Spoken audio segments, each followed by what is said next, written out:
Bueno, ahora hablaremos acerca de la fisiopatología de la meningitis. Lo primero es saber que las bacterias cuentan con unos factores de virulencia específicas de cada una.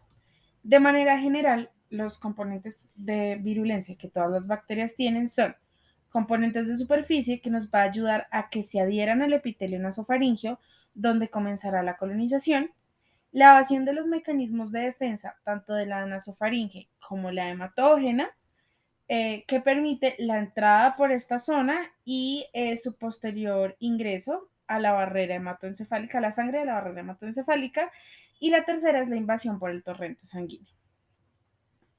Entonces, los patógenos meningios, como vemos aquí, colonizan frecuentemente la nasofaringe de los niños.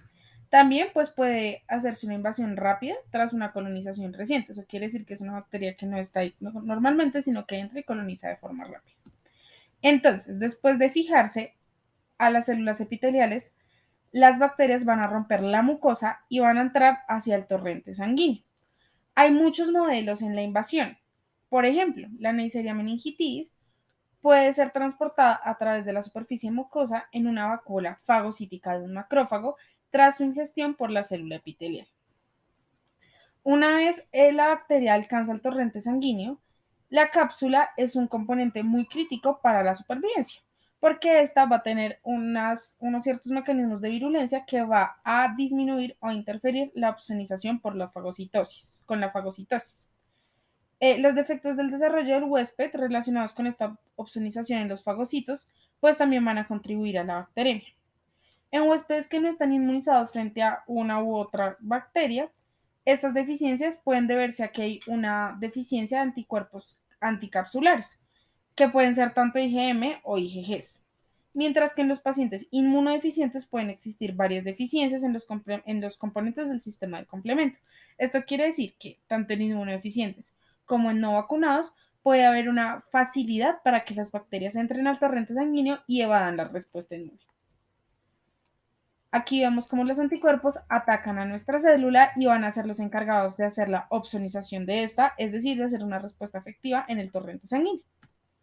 Ahora, después de haber pasado toda esta parte como el sistema inmune que está en el torrente sanguíneo, la bacteria va a empezar a subir hacia la barrera hematoencefálica. Entonces, la barrera hematoencefálica está formada por unas células endoteliales microvasculares cerebrales y estas restringen la invasión de patógenos transmitidos por la sangre. Los capilares del cerebro, a diferencia de otros capilares, tienen células endoteliales adyacentes fusionadas por uniones muy estrechas que impiden el transporte intracelular. Se cree que estas bacterias evaden como estos mecanismos de unión de las células para que no pasen, eh, a través del espacio, invaden ese espacio subaracnoideo a través de un mecanismo llamado transitocitosis. Hay otras invasiones que no son hematógenas al líquido cefalorraquídeo, pero estas pues suceden en situaciones especiales, no son las más comunes. Aquí, por ejemplo, tenemos en primer lugar una integridad comprometida de las barreras que rodean el cerebro. Eso quiere decir, en una situación de trauma, las bacterias pueden entrar por otra zona, es decir, por el lugar en el que el cráneo queda expuesto o las meninges quedan expuestas y pues generar una infección meningia. Las bacterias también pueden llegar como una complicación de una neurocirugía o una anestesia espinal. Importante saber que en esta región subaracnoidea las concentraciones de leucocitos, anticuerpos y de componentes del sistema inmune son mucho más bajas, lo que va a facilitar cuando entre que sea una multiplicación rápida de las bacterias. Las bacterias entonces van a penetrar en el líquido cefalorraquídeo a través del plejo coroideo de los ventrículos laterales y de las meninges. Y después van a circular hasta el líquido cefalorraquídeo extracerebral y al espacio subaracnoideo. Se van a multiplicar con rapidez, por lo que ya les dije. Muy bien. Y pues hay muchos como factores específicos de alguna bacteria. Eso, por ejemplo, entonces la presencia de los lipopolisacáridos de la pared celular bacteriana de las gram negativas, por ejemplo, Haemophilus influenza de tipo B y de Neisseria meningitis, y de ciertos componentes de la pared celular del neumococo, estimulan una intensa respuesta inflamatoria, porque se hace una producción local de factor de necrosis tumoral, de interleuquina 1, de prostaglandina C y otros mediadores inflamatorios. Esta respuesta inflamatoria posterior se caracteriza se caracteriza porque empieza a haber una infiltración de neutrófilos, va a empezar a aumentar la permeabilidad vascular, va a haber una alteración de la barrera hematoencefálica y puede provocar trombosis vascular. Importante también que estos componentes bacterianos pues van a hacer que los macrófagos y los granulocitos pues liberen pues todas estas citoquinas que ya les dije, y eso va a contribuir a un vasoespasmo y una posible vasculitis. En esto les quiero contar que parte importante de la clínica de la meningitis se debe al edema que se produce por la inflamación.